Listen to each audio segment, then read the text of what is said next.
They might not have realized it at the time, but both Damien Chazelle and Miles Teller were preparing to make the movie Whiplash when they were just teenagers. Whiplash turns 10 years old today, so here are some things I bet you never knew about it. The story behind Whiplash starts at New Jersey's Princeton High School in the early 2000s, when student Damien Chazelle first pursued his two passions, filmmaking and drumming. Chazelle was a member of the school's very competitive jazz band under the leadership of a strict conductor. Chazelle would graduate Princeton High School in 2003, the same year that conductor passed away, actually, and the young man later said he knew deep down he didn't have the talent to be a great drummer. So he went to Harvard and studied filmmaking in the Visual and Environmental Studies program. At Harvard, Chazelle became friends and roommates with composer Justin Hurwitz, and then his senior year, Chazelle wrote and directed his debut feature, Guy and Madeline on a Park Bench, with Hurwitz providing the film's music. The movie got into the Tribeca Film Festival, won a number of awards on the festival circuit, got distribution from Variance Films, and received critical acclaim. That got Chazelle's foot in the door in Hollywood, and so he moved to Los Angeles. Initially, he wanted his first big movie post-graduation to be the musical La La Land, but he apparently had trouble getting it off the ground. So in the meantime, he worked as a freelance writer on projects like The Last Exorcism Part 2 and Grand Piano. And then when he finally got really frustrated with La La Land not going anywhere, he decided to start writing a new script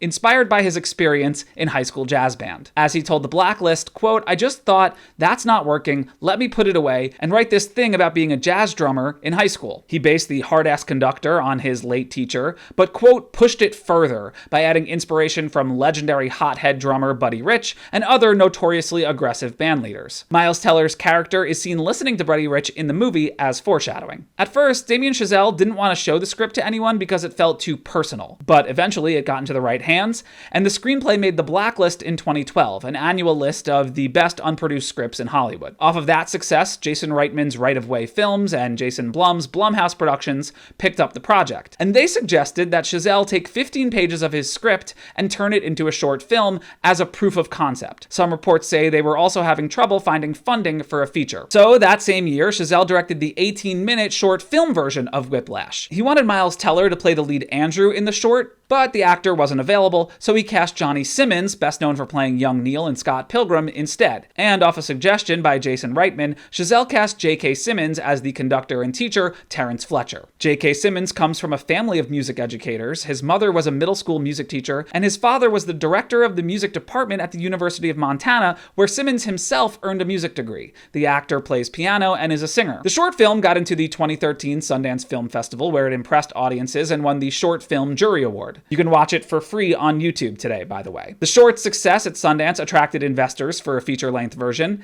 and Chazelle and company were able to raise a budget of $3.3 million. When it came time to cast the feature in August of 2013, Damien Chazelle considered both Johnny Simmons and Miles Teller for Andrew, but Teller won out because he was a bigger name and actually played the drums. Meanwhile, J.K. Simmons remained on board as Fletcher. Filming occurred in September 2013, and the entire production lasted just 19 days, with the cast and crew working 14 hours each day. They shot in and around Los Angeles at places like the Hotel Barclay, Palace Theater, and the Orpheum Theater. Miles Teller taught himself to play drums when he was a teenager, so he did a lot of his own drumming in the movie, but he still took an additional 12 hours of lessons a week in preparation for the film. Supporting actor and jazz drummer Nate Lang, who plays rival Carl in the movie, helped Teller with some of the specifics of jazz drumming. And for certain scenes, professional drummer Kyle Crane served as Teller's double. During the more intense practice scenes, Chazelle wouldn't yell cut, but instead let Teller really exhaust himself. Miles Teller developed blisters on his hands, and some of his actual blood can be seen on the sticks and drum kit. In order to get a vicious performance out of J.K. Simmons, Damien Chazelle gave him this note, quote, "I want you to take it past what you think the normal limit would be.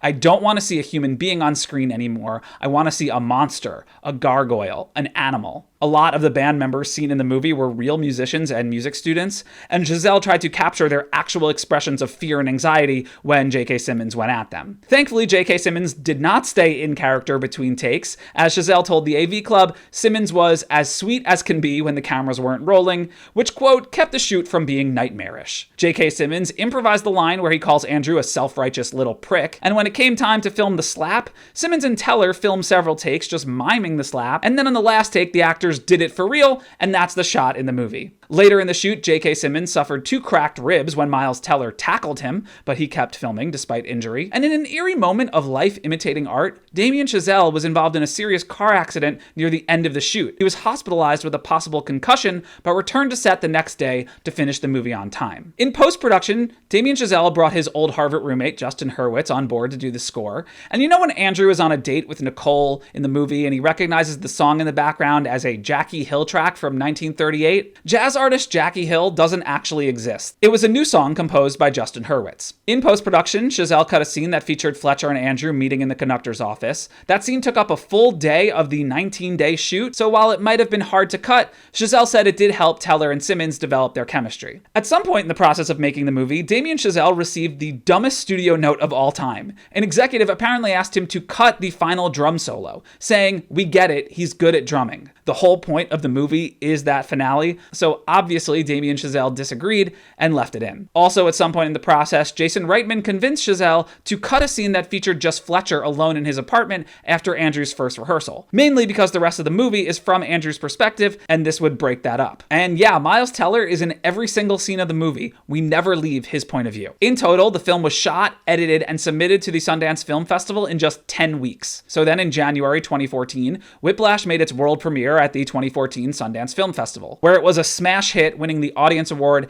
and Grand Jury Prize for Drama. Sony Pictures Classics then came on board to distribute the movie. It opened in limited release on October 10th, 2014, before growing to 1,000 theaters total over the course of 3 months. The movie grossed $50.4 million worldwide, which isn't bad considering its budget was $3.3 million, but that makes it one of the lowest grossing movies to ever be nominated for Best Picture. Critics loved it. Today, 94% of the 308 reviews assessed by Rotten Tomatoes are positive, and in a rare moment, the audience meter agrees, also giving it 94%. It appeared on 57 critics' top 10 lists for the year, with some calling it the best movie of the year. Whiplash would go on to be nominated for 144 major awards, winning 98 of them. It was nominated for 5 Oscars: Best Picture, Best Supporting Actor for Simmons, Best Adapted Screenplay, adapted because it was based on a short, Best Film Editing, and Best Sound Mixing. It won 3 of those Oscars: editing, sound mixing, and Simmons took home Best Supporting Actor. It also won the same 3 awards at the BAFTAs, by the way. And J.K. Simmons would win a total of 47 awards for his performance, including an Independent Spirit Award, a Golden Globe, and a SAG Award.